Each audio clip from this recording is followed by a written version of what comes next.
आप राजस्थान के जिले में जाएंगे, क्षेत्र में जाएंगे, आपको एक ही आवाज मिलेगी। तो कुछ तो कारण होगा कि जनता जो है आम तौर पर बात करती है कि सरकार नाम की चीज नहीं है, सुनने करने वाले कोई नहीं है। ये स्थिति सरकार की बन चुकी है। अब इनको समझ में नहीं आता, अलग बात है। तो असेंबली का सेशन बुलाने की जब घोषणा हुई और जब इनका जो देख रहे थे इनका रुख क्या है और क्या है, लगने लग गया था ये चाहते हैं कि असेंबली चले ही नहीं। और विपक्ष ने भूमिका शानदार निभाई अपनी, हर इश्यू को लिया। जूली साहब के नेतृत्व में पूरी पार्टी एकजुट रही। उसके कारण देश में मैसेज गया राजस्थान का, पूरे राजस्थान का, खाली प्रदेश में नहीं पूरे मुल्क में मैसेज गया कि विपक्ष जो है वो तमाम मुद्दे उठा रहा जिसकी आज जरूरत है। और अतिवृष्टि का मुद्दा बड़ा था। मुझे आश्चर्य होता है कि जो पार्लियामेंट सेशन चलता है असेंबली का, तो जो बर्निंग इश्यू होते हैं उनको सरकार खुद शिव मोटो उठाती है। अतिवृष्टि हो गई मान लीजिए, तो सरकार को कहना चाहिए कि हम अपना स्टेटमेंट देंगे और उस पर बहस करवाएंगे। अगर तमाम एमएलए साहबान बोलते, माननीय सदस्य बोलते विधानसभा के, उसके पहले कंसर्न मंत्री जी अपनी बात कहते, जो स्थिति बनी राजस्थान में अतिवृष्टि से वो बताते, उसके बाद में सदन में बहस होती तो ज़्यादा अच्छा होता। उससे सरकार को फायदा है, उनको पूरा फीडबैक मिलता।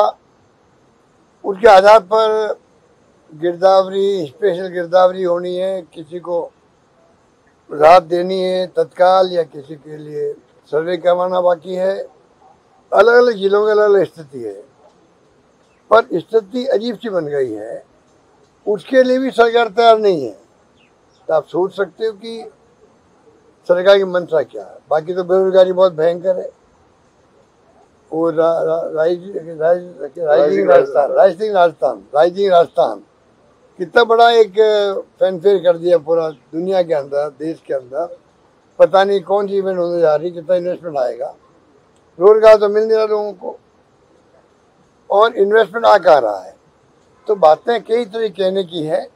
हर इश्यू को जूली साहब ने अपने तौर तरीके से सबको विश्वास में लेकर के विधायकों को जिस प्रकार से एक के बाद एक उठाए प्रतिदिन, एक मैं समझता हूँ एक अलग मैसेज गया और सरकार पूरी तरह एक्सपोज हुई, तब मैं कह सकता हूँ।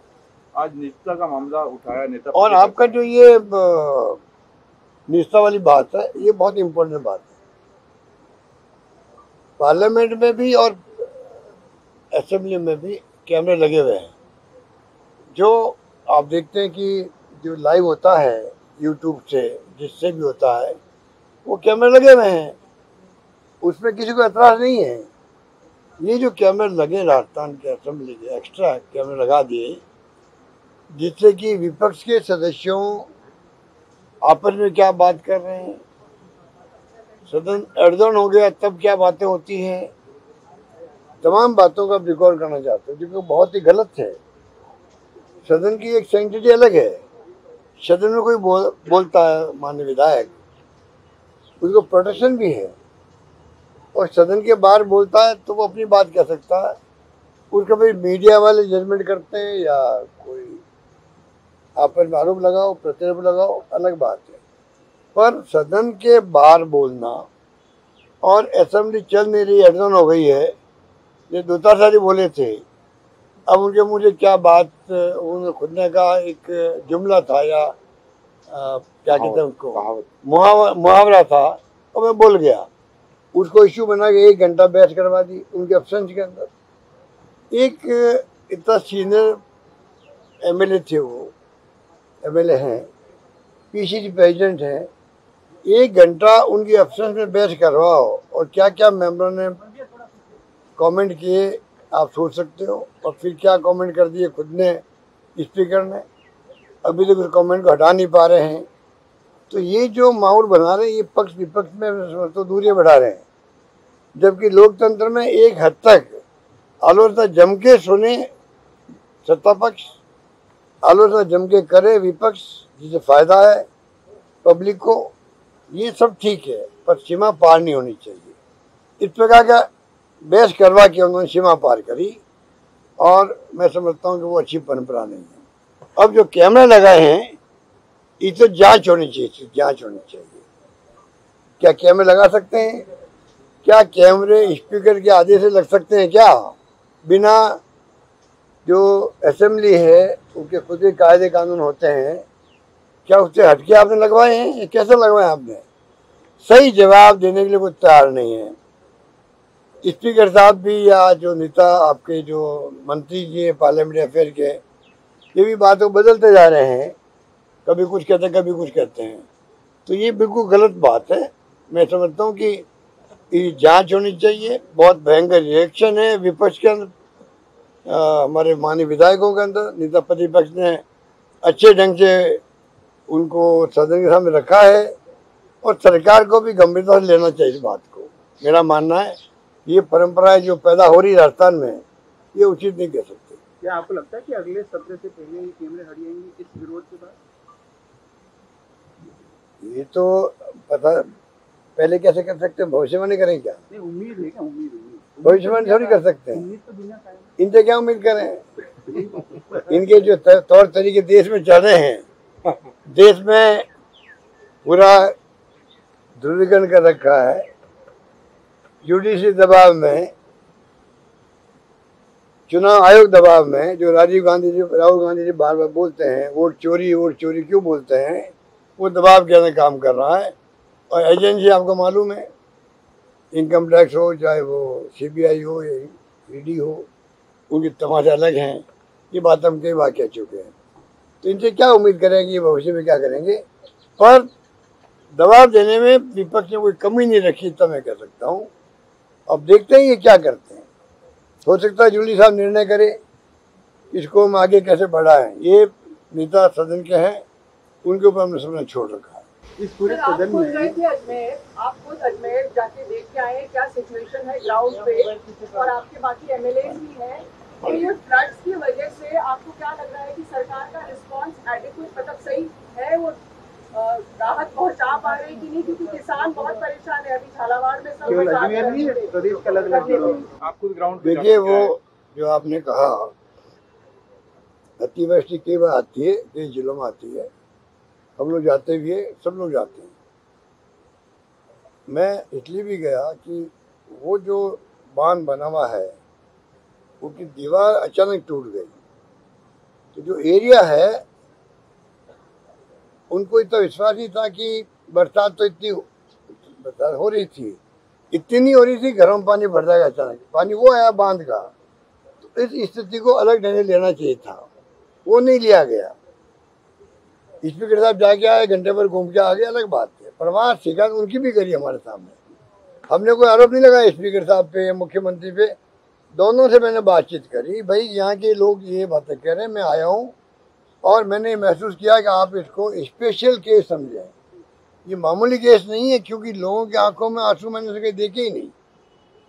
क्या आपको बता सकता हूँ मैं कि कोई सोच नहीं सकता। महिलाएं भी, आदमी भी पकड़ पकड़ के आप इधर चलो उधर चलो उधर चलो।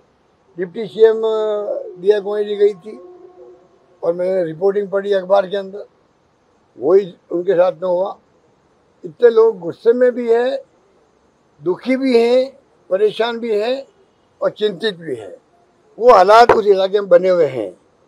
मैंने CM साहब को भी कहा आपको स्पेशल टीम भेजो वहाँ पर और सर्वे दोबारा करवाओ। मैंने कलेक्टर को भी कहा सर्वे दोबारा करवाओ इसका, क्योंकि ये स्थिति मामूली नहीं। 7 घरों में ज़्यादा नुकसान है, 100-150 में ज़्यादा नुकसान है, सर ऐसा सर्वे नहीं है। ये सर्वे प्रति घर की कहानी क्या है, किस प्रकार का उनको नुकसान हुआ है, वो सर्वे स्पेशल हो, पैकेज स्पेशल मिले स्टेट गवर्नमेंट से, तब जाके उनको राहत हो पाएगी। और यही बात मैंने उनको समझाई, वो बहुत उग्र थे। मुझे माइक लेना पड़ा होमगार्ड वालों का, मैं गाड़ी पे खड़ा हुआ, मुझे कहना पड़ा भाई हम तो विपक्ष में हैं, आपकी बात पहुंचाएंगे स्पीकर साहब को भी, CM साहब को भी, अन्य अधिकारियों को भी, और इतना आपको विश्वास दिलाते हैं कि आपकी भावना हम पहुंचाएंगे। और स्पेशल गिरदावरी की मांग करेंगे और प्रत्येक घर का अलग सर्वे हो, तब जाकर के जो स्पेशल पैकेज मिलेगा सरकार से, तो जाके आपको असली राहत मिल सकती है। मेरा मानना, आज मेरा मानना वही है। सर, आपको लगता है पूरे राजस्थान में स्पेशल गिरदावरी होनी चाहिए अतिवृष्टि को देखते हुए? भाई जहाँ जहाँ जरूरत है करनी चाहिए, समय पे करनी चाहिए, समय पे राहत देनी चाहिए। अब जब इनके पेमेंट ही बाकी है, ठेकेदारों का अलग पेमेंट बाकी है, हर विभाग में पेमेंट बाकी है, और तो और नरेगा में पेमेंट बाकी हो 6-6 महीने का, उसके आप सोच सकते हो क्या हो रहा है राजस्थान के अंदर। 6-6 महीने बाकी हो, नरेगा काम नहीं। जो सबसे गरीब तबका कौन है देश के अंदर? नरेगा मजदूर है, उनको काम नहीं मिल पा रहा है, उनके पेमेंट नहीं हो रहे हैं। आप बताइए फिर क्या हो रहा है, क्या चल रहा है राजस्थान के अंदर? तो सरकार क्यों बच रही है? आपने तो विशेष सत्र की भी मांग की, विशेष सत्र बुलाया जाना चाहिए था, अतिवृष्टि को चर्चा होनी, बात करानी चाहिए, बात ही चर्चा भी नहीं करे, चर्चा भी नहीं हुई सर। अतिवृष्टि पे चर्चा नहीं करेगी। यही तो भाई हमारी शिकायत फिर यही तो है। शिव मोटो खुद को आगे आना चाहिए था, यूँ कह रहा हूँ आपको। ये मामले पार्लियामेंट में ऐसे ही होता है, कोई ऐसी घटना हो जाती है, मान लीजिए खुद सरकार पहल करती है, शिव मोटो डैश की शुरुआत वही करती है, अपने स्टेटमेंट पढ़ती है, उसके बाद में मेंबर अपनी बात कहते हैं। तो कुछ नहीं हो रहा है यहाँ पे तो, और दोष देते हैं विपक्ष को।